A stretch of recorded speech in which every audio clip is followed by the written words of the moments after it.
Hi everybody, welcome to Mediation and Beyond YouTube channel. I'm super excited today to have a friend and colleague, Annie Garland, here today. She's an amazing woman and I'm going to introduce her, so give me a minute, just sit back and listen to why you may want to be in on this show today. So Annie Garland Enterprises, she uses the motto, always expect the unexpected, which I think is just amazing, and we'll find out what that actually is about. She's an author, producer, presenter, connector, business owner. She's president of the National Speakers Association of the Connecticut chapter. So anybody who's interested in that may want to get in touch with her. You'll have her info at the end. So let's meet Annie Garland. Who is she? So she's the ultimate connector and has literally been so since her early career with the telephone company. Wow, telephone company. That's, Yeah. that's back in the day. And in a world where you know you can be more powerful than what you know, Annie knows how to bring the right people together and produce bold, positive results. Annie taps into a vast resume that includes working for top international brands like Applied Textiles, Honeywell, BASF, and others. Her keen marketing and sales skills, coupled with her interior design creativeness, and she does have amazing interior design creativity, she honed with Kagan Architecture. She delivers a 1-2 combination of punches that knocks out the competition by bringing out the best out of the people and teams. And obviously, teams is definitely a thing we need more of, especially as women. As an award-winning presenter and event producer, Annie makes it her mission to inspire others. She's passionate about empowering women entrepreneurs, and her goal is to motivate women from playing roles behind the scenes to taking center stage, hence the National Speakers Association, so if you're interested in that. This summer, she is going to be the future author of Secrets of a Serial Networker, and no matter what your professional needs are, Annie comes to networking, you need to know these secrets that are going to be in her serial networker. You're going to need to know what those secrets are. So when that comes out, we'll be picking up a copy of that. So Annie, welcome to the show. Really appreciate you coming on. It means a lot to me. And you've been around the block a lot. So can you share with people that are going to be listening, what got you into transforming women's lives and up-leveling people? Well, first of all, I want to say thank you, Colleen, for taking the time and tapping me on the shoulder and saying you wanted to meet me and share my story. I'm somewhat of a private person, even though I'm way, way out there. I mean, I'm always out there. And I think it's, well, it's not, I think. I just enjoy inspiring women. And probably what led me is to where I am today, or why I like to help women, is because I've been through so much in my life. I feel like I've lived 3 or 4 different lives. And I know many people can say that, right? Women can say that because we pivot and we change and we move. And, you know, each time is a different life, right? Yeah. So I'm not scholarly. I went to design school. That's my background. I have an MBA in life. That's what it is. I love that. Honestly, that's my degree. A master of living boldly, right? Yeah, master of living boldly. Absolutely. So, yeah. And I have 3 brothers. I've had 2 husbands. I hope not to have another one. Because I love the one I'm with. That's awesome. And, I finally got it right. Yeah. When you talk about in your bio there about working for the phone company, was that pre or post your divorce? So was your divorce your first divorce? Was that, or I guess your only divorce? Was that my only divorce? Right. Was that a pivoting point for you? Did it pivot you into? I'll tell you what that was about. I was 18 when I went to go work for the telephone company. It was right out of high school. I did not have an opportunity to go to college. I was the youngest of 5. And I would have to say we were lower middle class. I mean, we did not have money. My parents both worked. I'm the youngest of 5. There was 4 years difference between my 2 older brothers. My sister was long gone. My eldest brother was long gone. And my two older brothers had the responsibility as I got in my teen years or a little bit older, that they had to watch me. They didn't watch me. I watched myself. So anyway, so we didn't have money to send me to college. My sister went 2 years. My brother did go 4, and we just didn't have a lot of money. So I had an opportunity that came up during my senior year in high school to go work for the Bell Telephone Company in Schenectady, New York. And I started in a work-study program. I committed to starting in January of my graduating year, 1969. So now you know how old I am. So my graduating year, and then I had to commit come June to go full-time with them. So I got paid to go to school.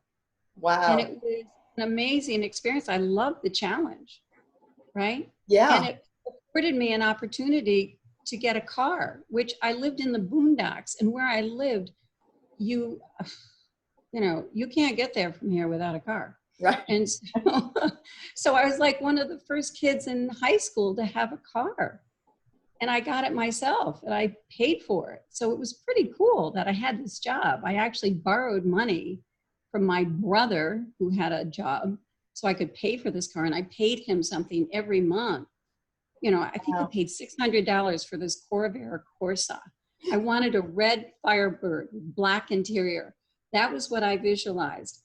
And I got a red Corvair with black interior. Nice. Four on the floor, by the way. I didn't even know how to drive Standard when I got it. And to this day, I still drive a Standard. I will not have any other kind of car. Oh, that's funny.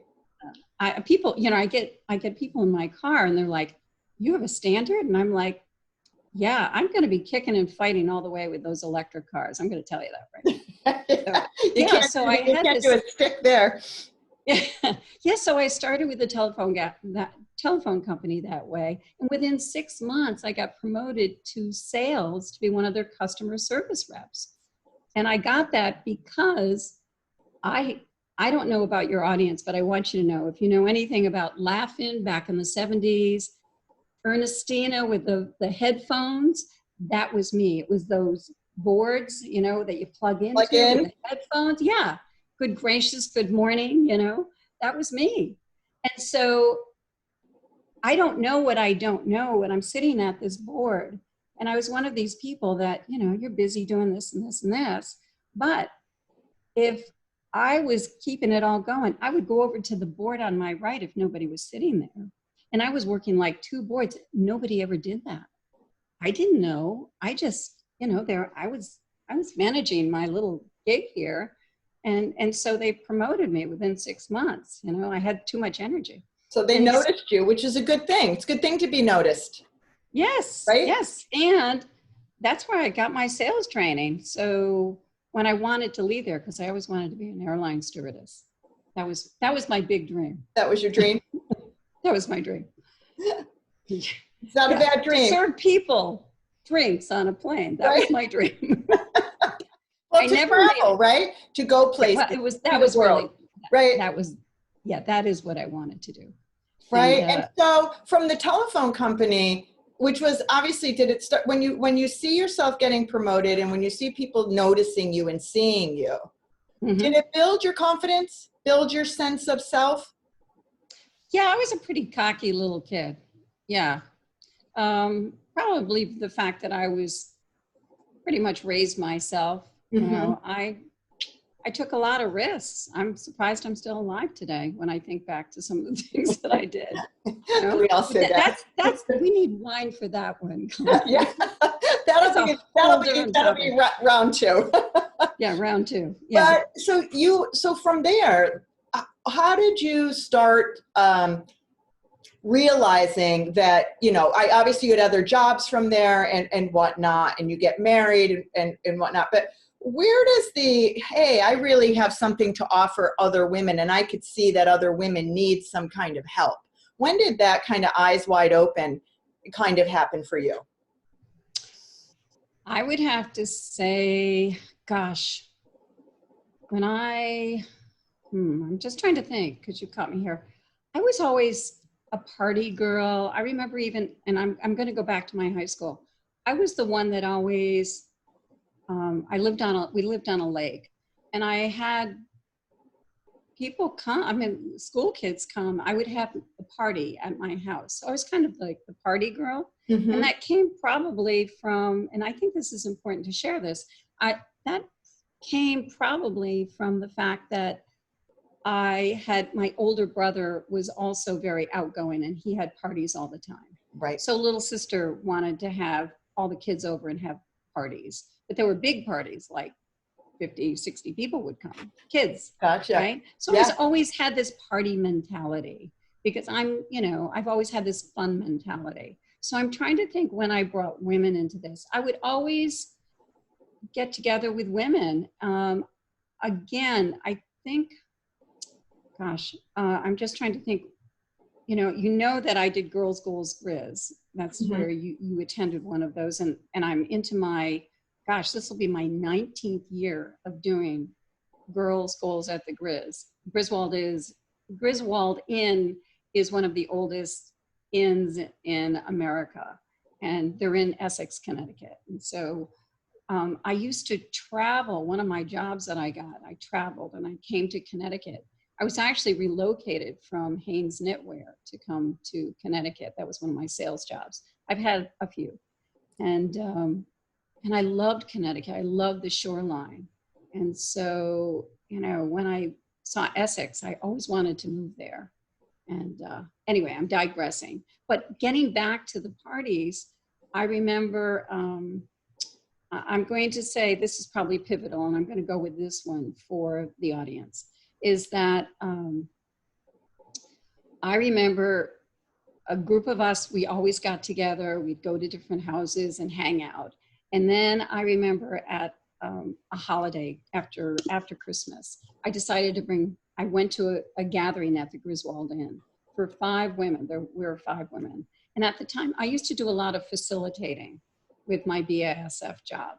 And I would always have some sort of fun thing. So I had premeditated having paper and pencil because it was now January, right after Christmas. And so this was called a holiday recovery get together with 5 of us. So we're sitting in the dining room at the Griswold Inn, and we're drinking wine, and we're having lots of laughs. And I had decided that it was time, because I had done this for myself with another friend, doing your goals for the year. And so I pull out the paper, I pull out the pencils, and I say, okay, ladies, put your drinks down. We're going to do our goals for the year. And they said, yeah, right, Annie. And they pick up their wine and they start drinking. I said, no, I'm serious. I've been doing this for 3 years. It will help you. Let's focus. Let's do this. And so I hand out the paper and I say, write down 10 goals. And at the time, that seemed appropriate. Now I've honed it down and I've gotten way more experience that you really don't want to list 10 goals. You could do 10 goals in 10 years, but not 10 goals in 1 year. Right. So, but anyway, this is how naive I was at the time. So the girls start writing. One of my friends, I think she made a smiley face, type of thing. They weren't quite ready for that. Anyway, so there's a reason why I'm going through all the details of this. So I'll kind of shorten this up.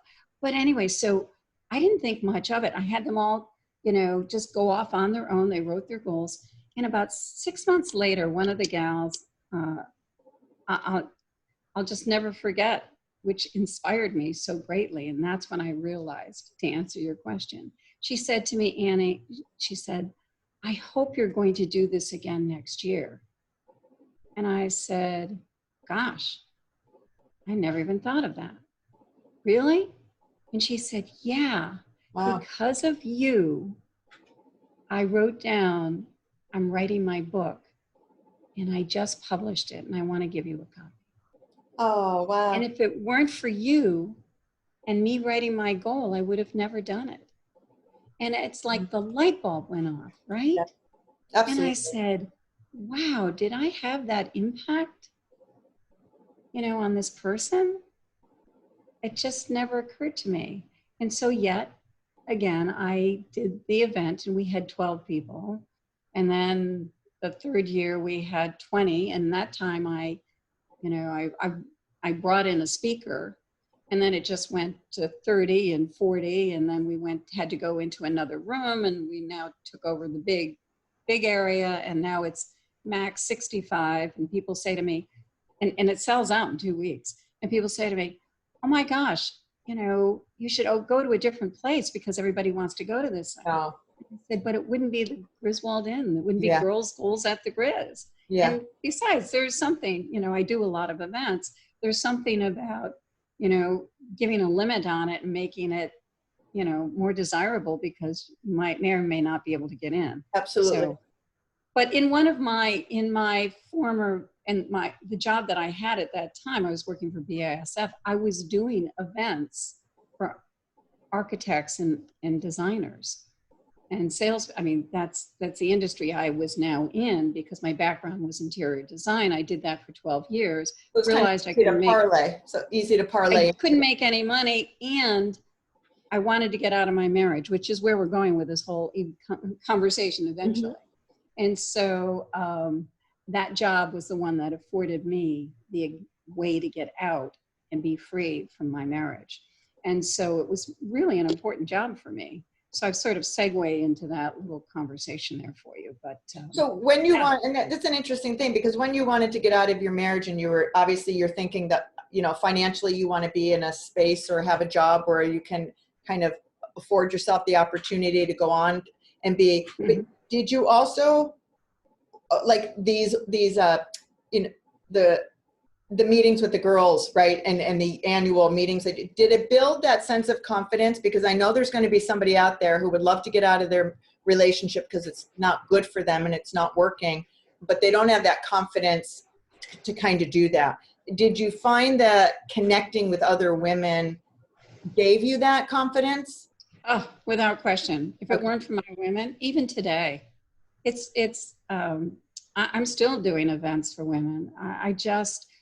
We need that female contact. I mean, I have male friends, and I certainly have my husband, but it's not the same. That female collective energy, there's nothing like it. You know what? Even when I do an event, I specifically make it for women. And when you bring a man into those circles, the dynamics absolutely change. And it's not that it's bad, it's just different. Yeah. Yep. And women, I hold girls' night out at my beach house here. Mm-hmm. And I remember a story of, we'd get together, there would be, 12, 15 of us gathering around my little island here. And it was everybody contributes either wine or something to eat, and we get together, and then so we all get together and we put it out and we start eating and start drinking and having our wine, and we're respectful of people if they don't drink, and no judgment zone. And I'm always bringing new people in and having people bring a guest or whatever. Sure. And then what we would do is I'd say, okay, it's time to go down to the beach. We're going to walk down to the beach.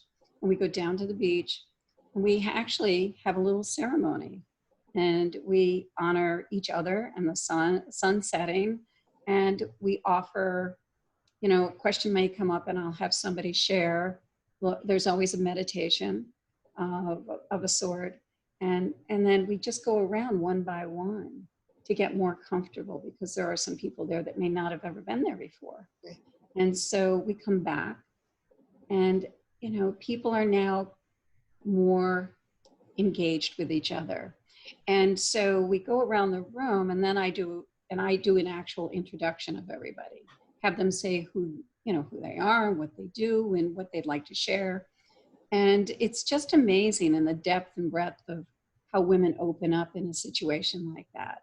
And there was a woman standing next to me who had come a few times. No, this was her first time. And she stood next to me. And I started to my left, and it came around to her before me. And she said, I'm so impressed with all of you women and all that you offer and all that you do. And I'm a nobody.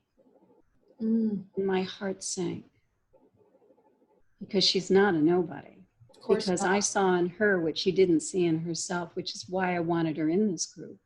And I actually got her involved, brought her up through a leadership partnership in a group I was in, because I could see what her strength was. Right. She didn't see it in herself. And yet now she's thriving in business, and, she gained her sense of self, but it was through the women. And that is why I bring women together, because people like that. And if you ever want to know who that person is, I mean, I'm certainly not going to say that here, but she would share this story with you. It was pivotal for her. And I love that. If I can do that once in a while, I think I do it more than once in a while, but when I can, it is so rewarding to me.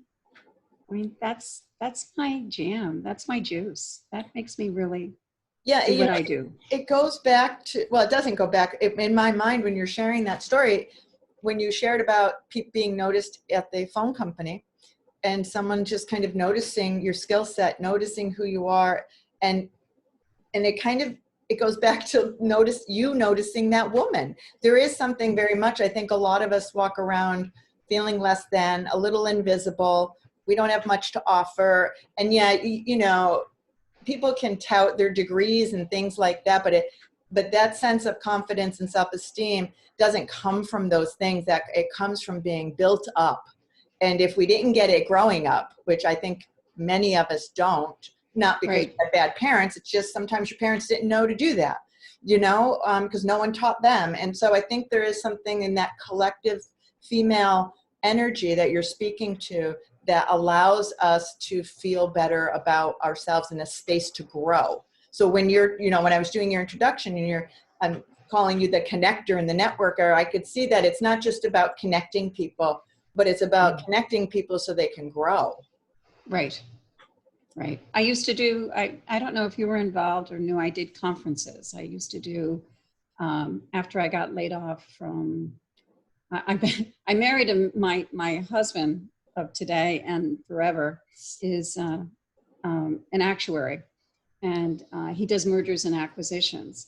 And interestingly, after I met him, I realized, I went through 3 mergers and acquisitions with my job, Wow. which was pretty funny. So right at the time that I met him, because we came back from our honeymoon, I was working for BASF. We went to France for our honeymoon. We come back, I get off the plane in the limo, because we had a driver.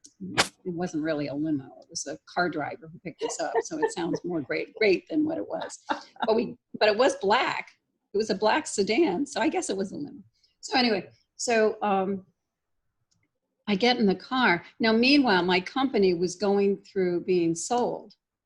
And so I get in the car, my phone rings for the first time, I pick it up, and it's the company that was buying the company I was working for. And I was sent my resume in. I was a regional manager at the time, and we were wondering what our fate was. We knew that we were going to be looked at to see if we'd be rolling over with them.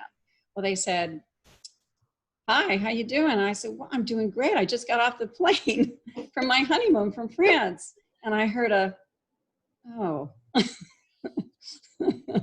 And I said, "Well, so what's up?" And they said, "You may want to take the package." Yeah, basically, bottom line, that was it. And I looked at my husband, because one of the reasons why I felt so comfortable going into this marriage is I was making, 6 figures. I didn't want to think that I needed to be supported. That was another chapter, because I've always supported myself. Yep. My parents couldn't support me. I supported me. And that was a big thing. And that's why I took a lot of risks in my life. But anyway, so, and I don't even remember why I went there, but There was a reason. No, Let's I was go just back. talking about like that collective energy and that collective, giving women the confidence to kind of move forward. And so I think where you're probably going with that was like speaking to, listen, I got back from my honeymoon. I got this new husband next to me and I'm out of a job. Right. Right. So what do I do?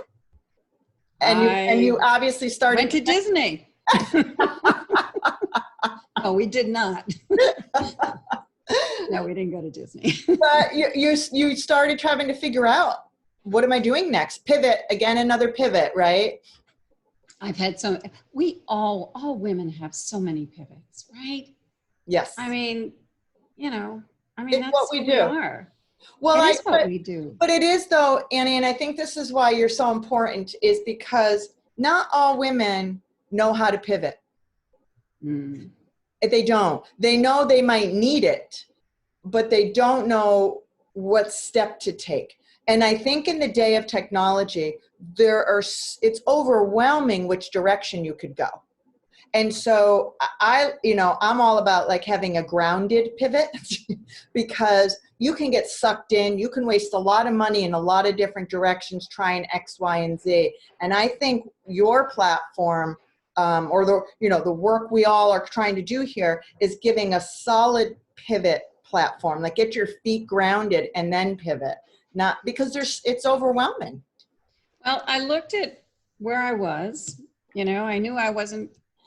I could go back into interior design, which is actually something that I did. I actually got a couple of clients and did that. And then I realized why I left it. Yeah. I was a commercial designer, and I would do some interiors, residential interiors. Mm-hmm. But when I did those, I was a therapist.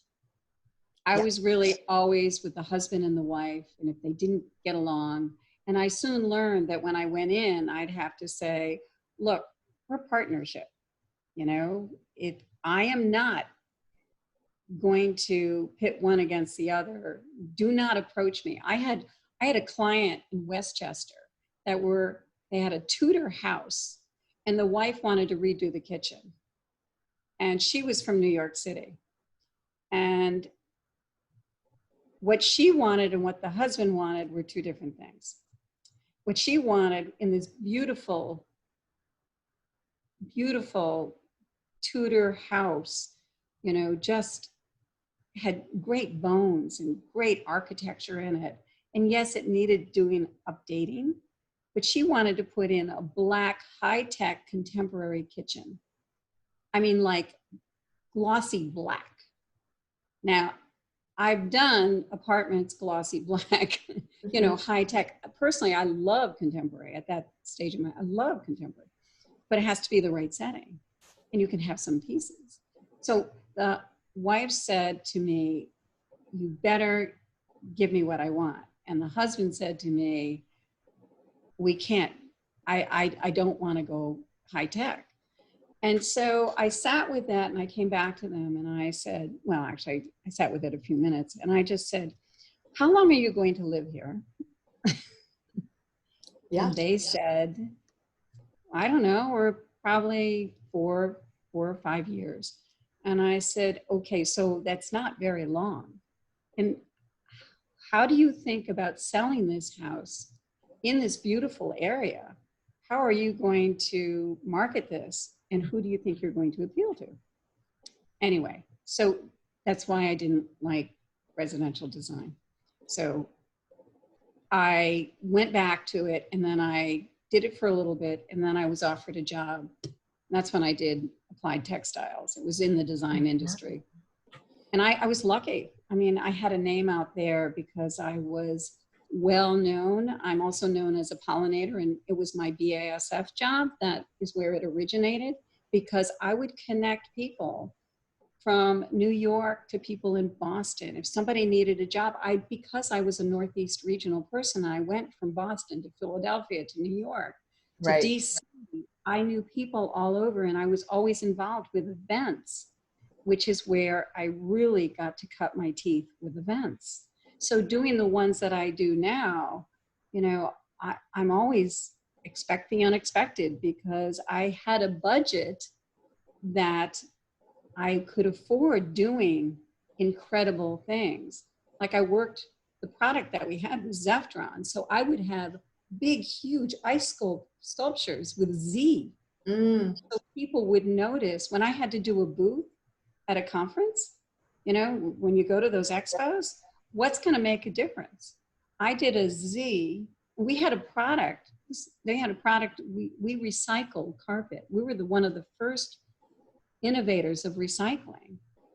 And so I would take this Z that in a big tray, and as the ice was melting, that became water, and water could go back and be ice again, which was my story about recycling. So I was always creative in how I would, you know, do these things. And so I was just... What would you tell women today about kind of recycling themselves, so to speak, or recreating themselves, just creating themselves for the first time? Maybe they're not recreating anything, but like, what's some advice that you obviously give some of the women you work with, that you know, you host these events, you meet a lot of women that are in different facets of their lives, divorced, married, bad marriages, widowed. Like there's a lot of facets here, a lot of women from different backgrounds, some with money, some not, some educated, some not. What do you tell somebody who's looking to pivot, doesn't know where to begin? I think they need to sit with themselves. They need to determine what really floats their boat. If kids, if marriages, if life were just free to be, what is it that floats your boat? What is it that's in your heart that you desire to do? I mean, I've seen people that had skills, they were incredible artists, and yet I'd go into their homes and their art would be, and I'm like, who did this drawing? And this woman said, well, I did. And I mean, it was drop dead unbelievable. I mean, it was almost like a photograph. Wow. And I said, so what are you doing with this? And she said, nah, nothing. You know, but you've got to find that within these women. That's what they need to do. Is if that she has, I mean, I'd give anything if I had that skill set. Oh my God, I'd probably be, you know, an artist in New York City today. Right. We don't recognize our skills. I believe every person comes to this earth with a gift. And it's discovering that gift. You come with this one thing. I call it Earth School, to come with this one thing. And your job is to figure out what that one thing is that God gave you. And it's different things for different people. Mine happens to be bringing people together.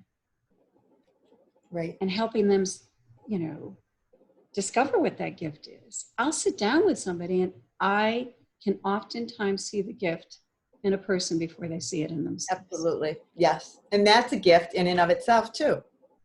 Right. Being able to see somebody else for who they are and helping them discover it without actually telling them. You help them discover it so that they unearth it on their own. Right. And it's through conversation. I mean, I don't have them write anything down, but just talk to me. Right. And just share with me your life, you know, and it's in there. Every woman has it in there. And that's your secret sauce to get out of whatever situation you're in. It really is, I believe. Because if you can find that thing that makes you happy, nothing's going to hold you back from going forward with it. And then using the tribe of women, that like a collective that you have, to help support you. They can't do it for you, but they can support you and buoy you and help move you along, right? And trust a few of them to slap you down when they say you're going in the wrong direction. Got to have a few of those. You know, like it or not, you know, they've got to say, back up, Jack, right? Yes, you know, absolutely. So how are you doing the event now with obviously there can't be events of any large size, but are you still meeting and having smaller kind of gatherings with women, or is it more through Zoom, or how are you doing it now? Well, thank you for asking. As a matter of fact, I do have a solution to that. So I I was doing a mastermind before COVID hit. I was doing that for 3 years, and I'd have about 10, 12 women, and we'd meet twice a month. And what was my reason why mine was different than most masterminds is I would have a speaker come every month. So one of the sessions we had a speaker, and the next session we would talk about whatever it is, action or whatever it is. And then every other month we'd get together in person. And that was the real meaning. That was the meat of us getting together, because you can meet with people virtually forever and ever and ever. But until, it's kind of like dating. And this was in my first, actually, I was in a compilation book, Make Your Connections Count, The Art of Connecting People Through Events. And my chapter was on doing events. And I talked about, I just went blank here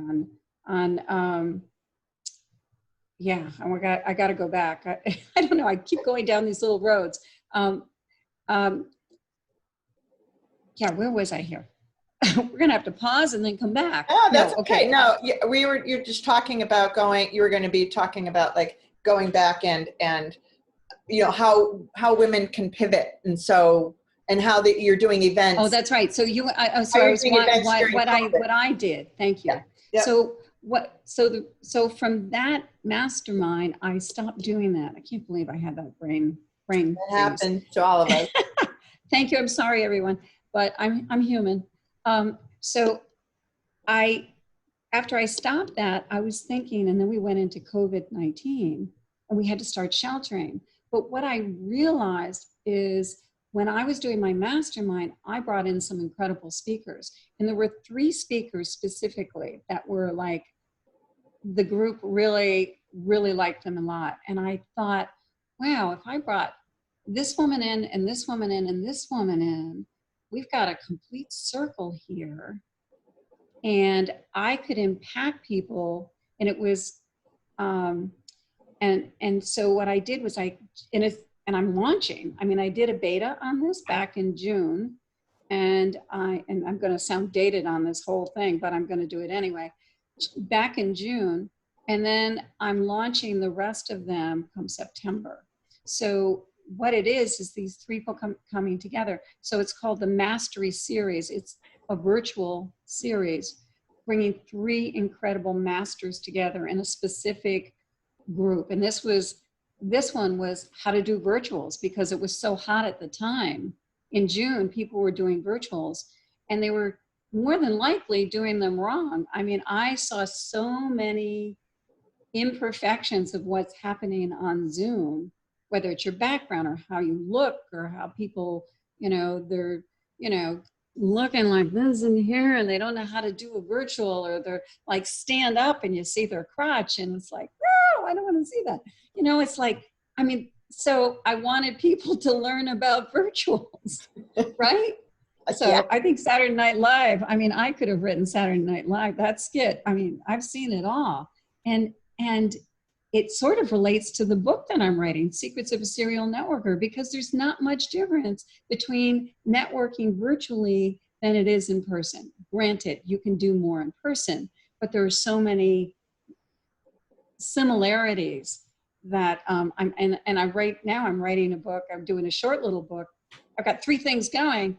One is split-second connections, and one is split-second connections virtually. So those are going to be like little pocketbooks. But so the virtual, going to the thing, it's called Mastering Virtual. And so I brought these 3 women. So it's called my Mastery Series. And it's on Zoom. And I'm going to be doing on a couple of different markets, such as divorce. That's one of them. I mean, lifestyle. I'll be bringing 3 people together. I've got marketing, branding and marketing for business. I mean, there are just so many areas and groupings that I can put together that I'm just looking at now. I've got 2 people. I'm looking for my 3rd on getting published, right? Mm-hmm. So, right. I mean, it's endless what I can do. It's just, I've got to find the right 3 people. So when you say, how am I doing? Because I can't do live events, I still have my Girls Goals Grizz scheduled for 2021 in January. the end of January. So Mhm. my fingers are crossed on that. And I have another event that is scheduled for October called Sensational October Schmooze, which is, I think that one may have to get postponed because I bring 40 women together and we're all grouped together, you know, 10 people on each side of a table, and we, you know, do, anyway, we do a course and you meet a different person every course. So it's really kind of fun. That's nice. Yeah. Anyway, but Good so way getting to back connect. to women and divorce, what other questions would you want? No, so I'm glad to hear that you're bringing that mastermind, not mastermind, that Mastery series. that mastery series together. When will that be launching, Annie? September. September. Okay. So I did the beta test. I loved it. I've got all the graphics ready to go. I just, I don't know whether I'm going to do branding and marketing or one other, you know, something else. I'm trying to figure out which ones I'm going to roll first. But again, this is another resource for women who are trying to pivot, for women who are trying to figure out what do I want to do or what I might be interested in. And even if you find you know what you're interested, you're not sure where to start because there's so many things out there. Checking out what you're going to be doing in September, and I will list that in the details of our time here. I'll list it so that people who watch the video can contact you and whatnot. And so that you're still, again, here's what you're doing. Pivoting. You're pivoting. So COVID's here, but I'm you're supposed pivoting. to be retired. I can't retire. No time for that. No. Yeah. No. You know what? And it was funny because I had said at this last Girls Goals Grizz in January, I said, gosh, next year I'll be 19 and I'll go 20. I think I'm going to be retiring. They're like, no, you can't retire that. No. And, There's no reason to retire that. That could go on for years to come. And so I will put that in, again, in the details, and that's Girls, Goals, and Grizz, which you can find January 2021. You may want to sign up, people may want to sign up for that. Well, I've got my graphics person, you know, to see if we can start putting something together. I've had my speaker for a year. She's coming from California. She's coming all the way from California. She said, I would never go to Connecticut or the East Coast in January, but for you, I will. So do you have a topic? I do. It's with Felicia Searcy, and it's about just really knowing yourself, understanding yourself, and believing in yourself, and it will happen. I mean, she's a very powerful speaker, and she's very successful. And she was here. I had her speaking for another group, and I did a gathering with some women, and she was life-changing for them. And so I thought, you know, and I think even now would be more than ever, how did I have the foresight to think that she would be the right person for us in January of 2021? But it's funny how things come together. I'm a believer, nothing happens for a reason. Like, things are meant to be the way they're meant to be. And even the pandemic, as horrible as it is, and it is obviously a horrible situation, but there's a lot of good that can come out of this experience for a lot of people. For those of us who didn't get sick, take the opportunity to do something good for yourself and to do something good for others. And one of the good things that I think in having you on here today, and I really appreciate the time, was to be able to let women know that they're not stuck, whether, they're not, and that there's a way to kind of get grounded and there's a way to connect. And it is important the people you choose to connect with. And I think that's one of the things, Annie, that I'd like to leave people with today. It's like, really be solid, be thoughtful, mindful in who you choose to connect. And I brought you on because I think you're one of those people that is solid, that has something to offer people, that actually you have changed people. And I've known some of the people you've worked with, and I've spent time with you. And I think there's nothing better than having a solid resource, instead of just picking somebody out of the Google search. Like, you can actually have a solid referral. And I think that matters in this day and age with the overwhelm of people we could connect with. Yeah, thank you. That was very kind words. What is it? You are the result of the 5 people you hang with. I Mm. think you are something, I can't remember who says that, and I paraphrased it, but it's something like, you are the result, or you are of the 5 people that you hang out with. So think about those people that you hang out with. You know, are they serving you? Are they toxic in any way? I mean, if it's a spouse or a partner and they're toxic, get some help and move on. I mean, I have a phrase, an artist friend, local, I don't know if you know Jill Butler. She does these beautiful little art things. No. Anyway, she's Essex, Connecticut, beautiful artist. And she does these things she calls birds and words. And one of my favorite ones is, look back, don't stare. Right? That's That is beautiful. so powerful to me, because how many times do you get hung up looking back and hanging on to something that doesn't serve you any longer? Like I could really get down when I think about my marriage, with my children's father. Mhm. And I decided I wasn't going to hang on to that. It didn't serve me any longer. It's kind of like, you're wearing some clothing and, it doesn't serve you anymore. Pass it along. Somebody else can use it. Or it could even be a job, right? You have a job that you don't want. Of course, right now you got to be lucky you've got a job. But when things get better, and I promise you they will, Yeah. if you're in a job and you don't like it, get out. You've got one life to live, and I don't want to sound like a soap opera here. It's true. Right? Just live it to the best, make the best of every moment. And if anyone hasn't learned anything about COVID-19 and sheltering in place and where we are, be in the moment, enjoy every moment, find joy in, the sunrise, or walking on the beach, or, in anything, whether it's you cooked a meal and it was, nowadays you can just go and have fresh vegetables because we're in the season, and you can get fresh fish, and you can make an exquisite meal that just you and your partner or whoever you're with, or do it for yourself if you're alone. Honor yourself. Take those baths, Calgon, take you away, just do it. Honor you. This is a time for self-care for women. That's another thing. Right now, it's time for you to enjoy you, find you, right? And if you need help in any area, gosh, whether it's a divorce, I mean, gosh, Colleen, there's you, I've got, if there's any topic anybody wants help in, I know somebody. You can't imagine how far my reach is. I know somebody who can help you. And if you don't, you'll find them. I know you. I'll find them. And you'll find the best fit for that person. It won't be just finding somebody. Right. Yeah. And that's the beauty of my mental Rolodex of people.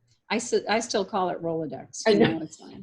And I understand. Again, I'm aging myself. Anyway. Me too. I know what you're talking about. I already told you I graduated in 1969. So. Yes, but I hope I am as graceful and beautiful when I arrive to that level of life that you have, because you obviously arrived in a very graceful, lovely, just an ease about you that I think is so, thank you. I think it's not everybody has that.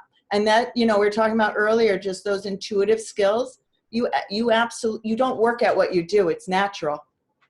Well, thank you. Thank you. Such kind words. So thank you. I appreciate you coming on, Annie, and I love the look back, don't stare. I think that's something I took away from today. And I hope people will be able to reach out to you. I'll put your contact information in, and pearls of wisdom at the end of our talk there from you about, just living life to the fullest right now and not being afraid, right? Oh, yeah. Just grasp every moment. Mm-hmm. Because, if we did get COVID, think about it. I just spoke to somebody recently. She's working with a woman, and she's got 30 days to live. Ooh. 30 days to live. And it's not because of COVID. It's because of a cancer. I think she has pancreatic cancer. And it's like, what if you were told you had 30 days to live? I mean, you hear about those things, but when I know somebody who's involved with somebody, it's like, what do you do? And it's like, we hear it over and over and over again. You know, just live each moment. Yes, and don't look back. Look back, don't stare. Yeah. No, you can look back, just don't stare. Yes. Don't hold on to it. Throw it away. Call me. We'll go over it. There you go. Thank you, Annie. I'll do a forensic mental check for you. Love that. Well, thank you, Colleen, Annie. this has been sure such a joy. I hope Yeah. I'm sorry about my little brain freeze, you know, because I keep going off on tangents. Who doesn't have a brain freeze every now and then, really? I'm like, reel me back in. But anyway, no, it was a great conversation. I so enjoyed it. There's nuggets in here for everybody to take, and really that's what I wanted, that empowering piece for women, not to feel stuck, have a resource they can go to, and just some pearls of wisdom. And to obviously, like, I loved your having an MBA in life, like a life a life lived, a full life lived, and you've learned along the way. And I love that. It's just that resiliency, and we can all have that. Well, I will say though, that I felt when I graduated from Pear College of Art, and I actually won Best Design Student of the Year. And so, I did that, and I want women to know, when I did that against my children's father's wishes. He fought me all the way, and I was so determined. I said, there is nothing going to stop me, because I need this for me. And I know there's women out there. I know you're out there, that you have to find something that's going to drive you. And and I know it's that passion that's inside you, and you've got to figure when that passion, you find it, because mine was creativity. Mine is creativity. And I got to design. I didn't know. I mean, I bargained with him. I was bargaining with the devil, basically, saying, he wanted me to go work in a bank. He used to come home from his job after I had the sales job. I mean, I was working in sales, and I'll just spend another minute on this, because I think this is critical. I was in sales. I met this man who I married, who turned out to be very different after we married, which I know it happens to a lot of women. Yeah. And I got pregnant right away. And so I had to give up my company car. I had to give up my income, which was more than his income, right? We lived in a place that was, very different than the apartment that I put together. Being I wasn't a designer at the time, but I had a flair. And so it was very different. And I was alone with this little baby, and that's it. I couldn't go anywhere. I didn't have a car. And he came home one day, and I was crying. And he said, "Who died?" And I said, "I did. I died." I said, "I can't just be a mom. I can't. I love my life, my daughter. I wasn't so happy in my marriage, I will tell you. And I was married for 5 years at that point. 4 years? No, 3 or 4 years. And I actually I was working 1 day a week at a store, in a dress store, and they asked me to do their windows. And one of the women said, "You do such great windows. I just started a program at Pear College of Art. They have a program there. Maybe you might want to look into it for design." And I did. And that's when I realized, and I said, "I want to do design." And he said, "We can't afford it." And I sold jewelry. I sold bonds. I sold some of I didn't touch my daughter's bonds, but I had a couple of bonds. I sold jewelry and stuff, and I got the money, because he wasn't going to support me to do this. And then he finally did. And I had to make a pact with him, saying that, give me a year, and if I don't have any talent and I don't have what it takes, I will go get a different kind of job. I'll go work in a bank. Oh, shoot me now. I mean, barely could balance my checkbook, right? No, that's not true. But I just hate, I'm creative, so you have to know that I was so compelled, so determined that I was not going to fail because I made a bet with the devil. But you were planning. But you were planning, right? I mean, you're putting you're piecing your life together so that you don't have to stay living a life you don't want. Because I wanted to get out of that relationship. Yeah. And I wanted to do it in something that I wanted to do. And when I stood there with that diploma in that cap and gown, now mind you, I am now 30 years old. I've been working, up until this time, until like 3 years. My daughter was 3 years old, 4 years old by then. And I knew that this was my ticket. And I knew at that point, because I didn't have a college degree, but I now had a degree. And even though it wasn't, it was an associate's degree, but it was a degree.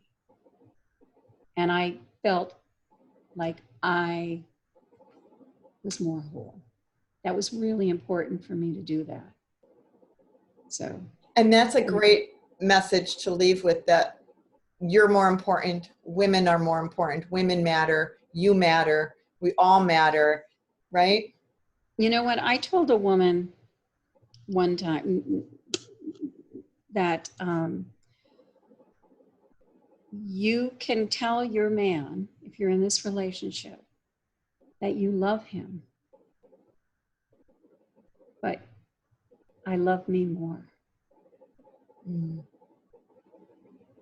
I can't be in this relationship. I need to grow, and you're not growing. And I know, I thought I was going to die when I finally divorced my husband. I thought he was going to kill me. That's how bad it was. And I didn't know enough to say that. But I did love me more. I just didn't know how to say that. So if I can leave that with anybody. It's beautiful. You've got to love you more, no matter what, whether you're working for a boss and you need to quit a job, whether you're in a situation that's ugly, no matter what it is, you love yourself more. It's a nice quote. That's just a beautiful kind of personal mantra to have. Yeah. I love you, but I love me more. Yeah.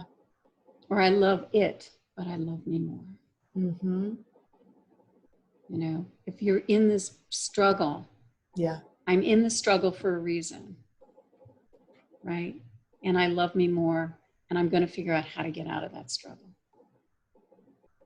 And there's power in that, and I don't like to say there's just hope in that, but there's power in that, because when you believe that, you actually can do anything. Right. I think of people with disabilities, because I was involved with the ADA Disabilities Act, and I was always sensitive to, elevators, and because I used to do commercial design. And so, people with disabilities, if they can do some of these miraculous things. Yeah. And we've got every body part that's functioning. It's just the one inside needs a little, little rewiring. Yeah. There's people that can help you with that rewiring. I can give you a name of 5 people. Call me.